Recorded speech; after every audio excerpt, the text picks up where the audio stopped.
Hello guys, good morning. स्वागत है आपका हमारे यूट्यूब चैनल यूपीएससी वाला एस्पिरेंट में। मित्रों, आज हम बात करने वाले हैं, काफ़ी लोगों का मैसेज आया था कि यूपीएससी प्रीलिम्स 2022 का रिजल्ट है, तो अटैम्प्ट मैंने दिया था नहीं दिया था उसके बारे में बात करेंगे। और मैंने जो कॉमन मिस्टेक कौन सी की थी उसी के बारे में बात करेंगे। तो आज का हमारा जो वीडियो रहेगा, मित्रों आज वीडियो को पूरा लास्ट तक जरूर देखना, क्योंकि इसमें आपको ये सीखने को मिलेगा कि कौन सी गलतियाँ आपको नहीं करनी है एग्ज़ाम में। और एग्ज़ाम में गलतियाँ मतलब जो आप तैयारी करते हैं उसके साथ ये गलती नहीं करनी है, जिससे कि आपको वहाँ पर अगला जो अटैम्प्ट देने वाले हैं आप, या जो भी आप एग्ज़ाम देंगे उसमें आपको ये बेनिफिट मिलेगा। ठीक है, जिससे आपका इसका रिजल्ट बेटर देखने को मिल सकता है। तो इस प्रकार की गलतियां नहीं करनी है जो मैं बताऊंगा। और सबसे पहले मैं बात करूंगा कि जो मेरा यूपीएससी प्रीलिम्स 2022 का मैंने जो पेपर दिया था, हाँ तो मैंने अटैम्प्ट दिया था, तो लेकिन मेरा इस बार नहीं हुआ है। इसका मेन रीज़न ये है कि मैं काफ़ी अभी कट ऑफ से ज़्यादा दूर नहीं हूँ, बहुत नज़दीक हूँ, लेकिन मेरा 2-3 रीज़न थे, उसकी वजह से मैं थोड़ा रिजल्ट की बार थोड़ा डाउन रहा है। तो मैं बात करता हूँ कि जो सबसे पहले तो मेरा एक रीज़न ये था कि मैंने जो तैयारी की थी वो लगभग अक्टूबर के बाद अक्टूबर से स्टार्ट की थी। तो अक्टूबर से जो 5 जून का जो एग्ज़ाम था मित्रों, तो उसमें मेरा काफ़ी 6 से 7 महीने देख सकते हैं, शायद 7 महीने थे, लेकिन 6 से 7 महीने में जो मैंने तैयारी की है तो उसमें मैंने मेरा पूरा 100% दिया था। उसके बावजूद भी मेरा नहीं हुआ है। तो इसमें आप बिल्कुल वो डीमोटिवेट होने की ज़रूरत नहीं, क्योंकि मैंने जो 7-8 महीने की जो तैयारी की थी, तो उसको आप समझ सकते हैं कि आप यूपीएससी का जो सिलेबस है कम से कम उसको कवर करने में 1 या 1.5 साल लगता है। ठीक है, तो भी मेरा मार्किंग बहुत अच्छी है, और अभी मैं कट ऑफ से ज़्यादा दूर नहीं हूँ। ठीक है, कट ऑफ से ज़्यादा दूर नहीं था, लेकिन फिर भी अभी कोशिश रहेगी कि अगली बार जो 2023 का जो अटेम्प्ट देंगे वो बहुत ही अच्छी तैयारी के साथ देंगे, और पूरी एकदम कंप्लीट तैयारी के साथ देंगे। तो उसमें क्या हो जाएगा, पूरा अपने का एक कॉन्फिडेंस रहेगा कि हो जाना चाहिए। ठीक है, तो अपने मेहनत पर विश्वास करते हैं और मेहनत करते हैं। सबसे पहले तो मेन गलती ये रही थी। सेकंड बात ये हुआ था कि करंट अफेयर का तो थोड़ा इशू रहा था मेरे साथ, क्योंकि जो मैंने करंट अफेयर जो फॉलो किया था वो थोड़ा मैंने कम फॉलो किया था। अब की बार जो मैं करंट अफेयर का जो पूरा पूरा ध्यान देने वाला हूँ, क्योंकि जैसे मैं आप सभी को मालूम है कि मैंने इंस्टाग्राम पेज पर भी द हिंदू का जो हिंदी ट्रांसलेशन मैं डेली अपलोड करता रहता हूँ, तो आपको भी वहाँ से हेल्प मिल जाएगी। और आपको ये ध्यान रखना है कि जो मैंने जो गलतियाँ की हैं वो गलती आपको नहीं करनी है, इस बात का भी विशेष ध्यान रखना है, क्योंकि गलती करके आपको वापस सीखना है। उसके लिए आपको जो टाइम है बहुत ही कम है। ठीक है, लेकिन जो मैंने गलतियां हैं, इस गलतियों को आप अनुभव के तौर पर आप लोगे, तो उसके बाद में इस गलतियों को आप वापस नहीं दोहराओगे, तो इस जल्दी सफल हो जाओगे या जल्दी सक्सेस मिल सकती है। तो इसी बात पर मैं आपको आज बात करने वाला हूँ कि अभी 2023 की जो तैयारी कैसे करनी है उसके बारे में बात करेंगे।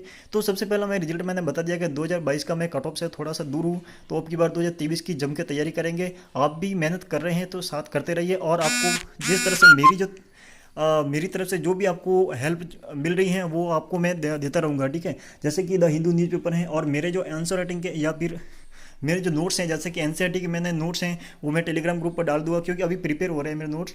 क्योंकि मैं एक बात गौर की है कि जो एनसीईआरटी कब की बार जो प्रश्न पूछा जाता है, मैं सभी से ये कहता हूँ कि जो एनसीईआरटी आपको एक बार पढ़नी ही चाहिए। एक बार नहीं, मेरे कहने का मतलब है कम से कम 2-3 बार पढ़ो, तो एनसीईआरटी को इतनी सफाई से पढ़ो कि एक बार मतलब प्रश्न लगभग प्रश्न 70 से 80% एनसीईआरटी बुक से ही बनते हैं। ये बात आप जब एग्जाम दोगे, 1-2 अटैम्प्ट दोगे, कि उसके बाद आप जब रियलाइज़ करोगे कि प्रश्न वाकई कहाँ से बन रहे हैं, एनसीईआरटी बुक से ही बन रहे हैं। तो मैं भी क्या कर रहा हूँ कि अभी जो एनसीईआरटी से एक बार नोट्स प्रिपेयर कर रहा हूँ, और आपको भी ये नोट्स मेरे टेलीग्राम ग्रुप में मिल जाएगा। हाँ, टेलीग्राम ग्रुप हमारे जो लिंक है, बायो का लिंक है, उसमें मिल जाएगा। ठीक है, तो इस बात को विशेष ध्यान रखना है कि एनसीईआरटी को स्किप नहीं करना है। बिल्कुल जो न्यू लर्नर हैं उससे एक विशेष एक मतलब मैं कह सकता हूँ एक रिक्वेस्ट है कि आप एनसीईआरटी तो बिल्कुल पढ़ना ही है, उसको स्किप करना भी नहीं है। ठीक है, अगर स्किप कर दिया तो एक बहुत ही बड़ा मतलब कह सकते हैं पार्ट आप स्किप हो जाएगा जो यूपीएससी सिलेबस का, क्योंकि यूपीएससी का सिलेबस बहुत ही बड़ा है। ठीक है, तो इसको पूरा नहीं पढ़ सकते, लेकिन एनसीईआरटी कवर करोगे, उसके बाद में जब ऑथेंटिक बुक पढ़ोगे आप, तो उसके बाद आपको पूरा पूरा समझ में आ जाएगा, और एक अच्छा पैटर्न आपका तैयार हो जाएगा एक एग्जाम के लिए। तो और अब बात करते हैं कि जो आपके पास अभी जो 2023 का जो अटैम्प्ट देने वाले हैं उनके लिए अभी कम से कम 10 मंथ बाकी है। 10th मंथ या 11 कह सकते हैं, 11 मंथ है अभी बाकी। तो उसको कैसे तैयारी करनी है उसके बारे में बात करता हूँ। तो अगर आप बिल्कुल तैयारी कर रहे हैं शुरू से, अगर आज से ही आप 10 से 12 घंटा या 12-13 घंटा दे देते हैं डेली के, तो आप प्रिपरेशन आप काफ़ी इजी हो जाएगी। ठीक है, और आप काफ़ी 90% चांस हो जाएगा कि आप इसमें क्वालिफाई हो सकते हैं। तो इसमें क्या करना है, सबसे पहले जैसे कि अभी जुलाई, अगस्त और सितंबर 3 मंथ है, इसमें क्या करना है, आपको ऑप्शनल लेके चलना है, ऑप्शनल को तैयार करना है। 3 मंथ में ऑप्शनल हो जाता है आराम से क्लियर, जो भी आपको ऑप्शनल है वो देखना है। उसके बाद में इसके साथ में 2 पेपर लेके चलना है, GS1 और GS2। GS1 GS2 लेके चलना है या फिर GS1 या GS3 लेकर चल सकते हैं। तो कोई भी 2 सब्जेक्ट लेके चलना है जो मेंस के लिए, वो आपको प्रिपेयर करना है, ठीक है। उसके बाद में क्या करेंगे, जब आप अक्टूबर नवंबर दिसंबर में क्या करेंगे, ऑप्शनल की आंसर राइटिंग कर सकते हैं, आंसर राइटिंग कर सकते हैं, और कोई भी जो अपने पेपर तैयार किया उसकी भी आंसर राइटिंग कर सकते हैं, ठीक है। उसके साथ में जो पेपर बाकी हैं, GS4 बहुत छोटा सा सब्जेक्ट है तो वो भी लेकर साथ चल सकते हैं, और इसके साथ में और भी कोई भी पेपर जो आपको बचा हुआ वो साथ में लेकर चल सकते हैं। तो आपको क्या करना है, दिसंबर तक आपको पूरा ये कंप्लीट मीन्स का कंप्लीट करना है।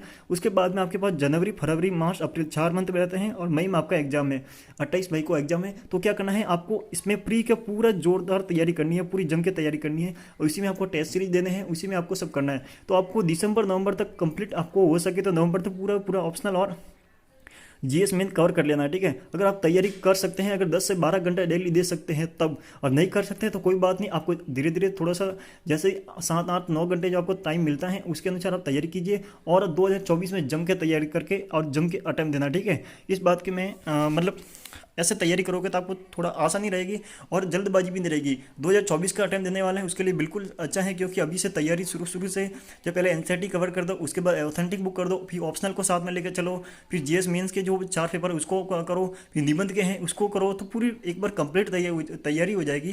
तो उसके बाद में अटेम्प्ट दोगे तो उसमें बहुत आपको बेनिफिट रहेगा, और इसमें क्या होगा कि एक डीमोटिवेट नहीं मिलेगा आपको, कम नंबर भी आ जाएगा तो डीमोटिवेट नहीं मिलेगा कि आपको कौन सी गलती कहाँ की है, आपको उसको अनुभव हो जाएगा, ठीक है। तो इस बात को विशेष ध्यान रखना है। तो इस वीडियो को मैं खासकर इसीलिए बनाया था क्योंकि अभी आपको भी मालूम पड़ गया कि रिजल्ट का क्या रहता है और आपको कैसे 2023 की तैयारी करनी है, ठीक है। तो मेन बात आपको 3 बातें ध्यान रखनी है। पहली बात तो करंट अफेयर को स्किप नहीं करना है। करंट अफेयर में आपको क्या करना है, मैं डेली जो द हिंदू पेपर हैं वो इंग्लिश वालों को इंग्लिश में मिल जाएगा, और हिंदी वालों को कोई प्रॉब्लम होती है हिंदी ट्रांसलेशन के लिए तो वो मैं टेलीग्राम ग्रुप पर भी डेली अपडेट डालता हूँ जो एग्जाम के लिए इंपॉर्टेंट रहता है, और वो इंस्टाग्राम पेज पर भी मैं इसको डेली अपलोड करता रहता हूँ, जो पेज 4-5 बंदे रहते हैं जो कि इंपॉर्टेंट रहते हैं एग्जाम के लिए। बाकी न्यूज़ कोई इंपॉर्टेंट नहीं है काम की, वो मैं अपलोड नहीं करता हूँ, इस बात का ध्यान रखना। बाकी NCERT का जो नोट्स मिल जाएगा वो मित्रों अब मैं आपको जल्दी ही आपको पूरा टेलीग्राम ग्रुप पर एक पूरा प्रोवाइड कर दूंगा।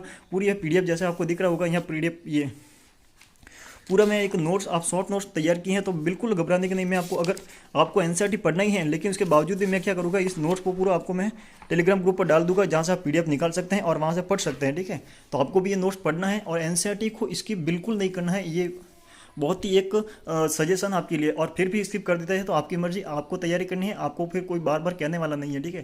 तो थैंक यू, धन्यवाद मित्रों। और वीडियो अच्छा लगे तो जरूर शेयर करना, क्योंकि सभी तक पहुंचनी चाहिए वीडियो, क्योंकि जो तैयारी करते हैं सेल्फ को मेन दिक्कत ये आ जाती है कि गाइडेंस कहाँ से ले, कैसे तैयारी शुरू करें और क्या रहता है पेपर का पैटर्न। तो आपको जैसे बिलीव नहीं हो रहा कि मैंने एग्जाम दिया नहीं दिया, तो मैं आपको पेपर बता देता हूँ। जैसे ये रहा मैंने 2022 का जो पेपर देखा आया था मैं, उसमें बहुत ही शानदार जो UPSC ने क्या करते हैं, NCERT से सीधा सीधा प्रश्न पूछते हैं। इस बात को ध्यान रखना आप, NCERT से सीधा सीधा प्रश्न पूछते हैं। आप जब NCERT पढ़ोगे उसके बाद में प्रीवियस ईयर के क्वेश्चन मिलाओगे तो आपको खुद आपको मालूम हो जाएगा, रियलाइज हो जाएगा कि प्रश्न कहाँ से पूछते हैं, ठीक है। तो इस बात को विशेष ध्यान रखना है। फिर मिलते हैं एक नई वीडियो के साथ, और भी कोई मैं मेरी तरफ से जो आपको सजेशन देना होगा तो मैं देता रहूँगा। थैंक यू, धन्यवाद मित्रों। जय हिंद, जय भारत।